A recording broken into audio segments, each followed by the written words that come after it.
6 English water companies are facing legal action over allegations that they've underreported sewage discharges. Now, if the case is successful, firms might have to reimburse £800 million to their customers for, I quote, unfairly overcharging for water services. Now, the musician and environmental campaigner Fergal Sharkey, a leading voice on this, and you've really cut through with all our viewers and the whole country, really, just with yourself doing it. Listen, Fergal, you're obviously really pleased about this this legal action against the first of these companies. What do you think is in it for us as bill payers if it's successful?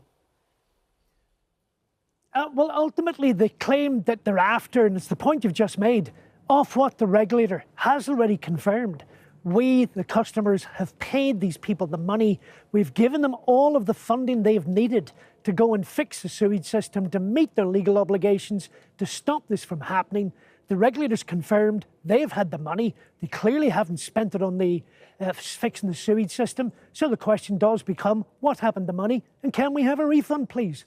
And the professor who is working with the law firm claims that, and this is just so our viewers know whether it affects you, claims that Severn Trent Water, Thames Water, United Utilities, Anglian Water, Yorkshire Water and Northumbrian Water have broken competition laws by misleading the Environment Agency and the regulator Ofwat. The suggestion here is that this is not just a rotten apple. This is across the board, an industry-wide decision, essentially, behind the closed doors of boardrooms to lie.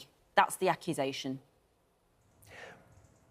Listen, and indeed, as we speak, there is a different group of companies, 6 other companies, some of the ones you just mentioned, that for the last 2 years, I think, have been under investigation, criminal investigation, by the regulator, the Environment Agency, for what the Environment Agency itself has referred to as widespread, serious non-compliance with discharge permits.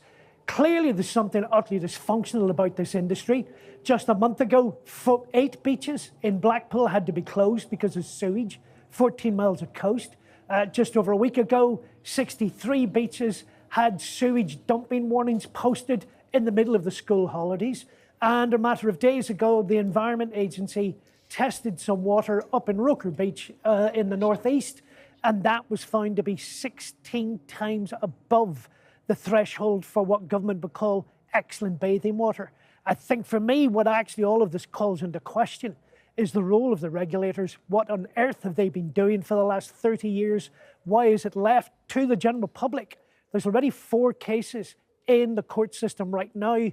These 6 will bring it up to 10, all of them brought by individuals, by groups and charities like Surfers Against Sewage. What on earth has the regulators been doing? Why aren't they leading on this? And yes, what happened to our money that we've paid these companies? We need to get that money paid back. We've paid for a service we quite clearly have not received.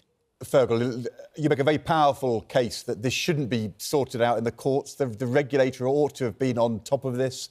It would be a good thing to have rebates on bills, but what most people want is actually to make sure the investment happens and that the sewage is cleared up and our water is clean. But can I just ask you about the people who are running these companies, the chief executives? If we're talking here about deliberate misleading of information, not doing something that you said you would do and were given the money to do, isn't this something which, as you said, should lead to individual leadership in, people being fined, criminal charges? We talked about this in the financial crisis about the banks, but isn't this even more blatant? What should happen to the people who are in charge of companies who've been doing this?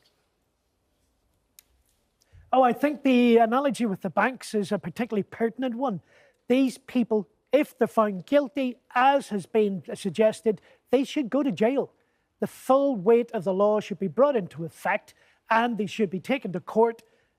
I'm going to appear very pedantic. I think it's Section 182 of the Companies Act already allows for them, where they've been making decisions like that blatantly impacts upon the environment, they should be held accountable for it, fined, and where appropriate and necessary, they should go to jail. They should be hung out to dry for what they've done and the abuse that they've paid to the customers and the environment. It's your attention to detail that makes you such a powerful speaker on the issue. Let me just give a response here.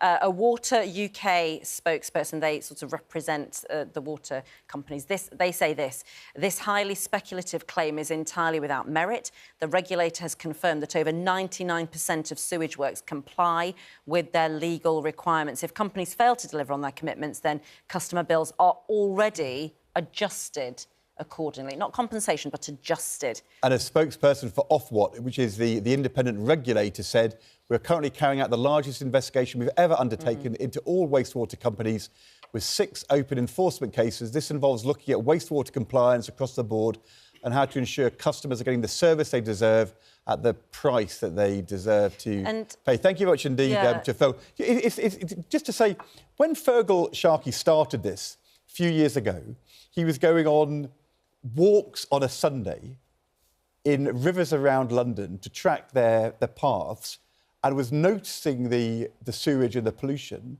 And he's gone from that to being he's an amazing spokesperson. He's an amazing guy. But it feels like a scandal. Yeah, he's a fly fisherman. And that's the other thing. I've got, in my old constituency, we have a lot of chalk streams. People don't realise chalk streams in England are a pretty unique ecosystem. It's just us and northern France that have them anywhere in the world. And he noticed when he was fishing the pollution and discharge. And he started this campaign, and you couldn't meet a more effective campaigner. He's the new Joanna Lumley, if you like. Yes. And he's holding these water companies to account, forcing the government to act. I mean, there will be devil in the detail in terms of the accusations he's making specifically on this issue. But in terms of the overall picture, yes, the water companies are now front and centre in terms of how they are going to deal with these sewage discharges. I hope he doesn't waste 50 million quid on a garden bridge in London like Joanna Lumley. I'm thinking more about the Gherkins. But who do you believe? Do you believe Fergal Sharkey or Water UK? You believe Fergal Sharkey? And then you see Ofwat, the regulator, has said they've got an investigation open. And it breaks my heart when he talks about all the beaches that have been closed during the summer. You know, I was born in Preston. We live 20 minutes from Blackpool Pleasure Beach. You know, it's part of my childhood. And we live on an island. And then, of course, this morning we're talking about people fighting over sunbeds in the Costa del Sol. We have a beautiful coastline in this country. And it breaks my heart when we hear about these seaside resorts struggle at the best of times. And now, through no fault of their own, they're having their beaches closed. It's an outrage for those people. I mean, it's killing livelihoods. Fergal's doing an absolutely brilliant job.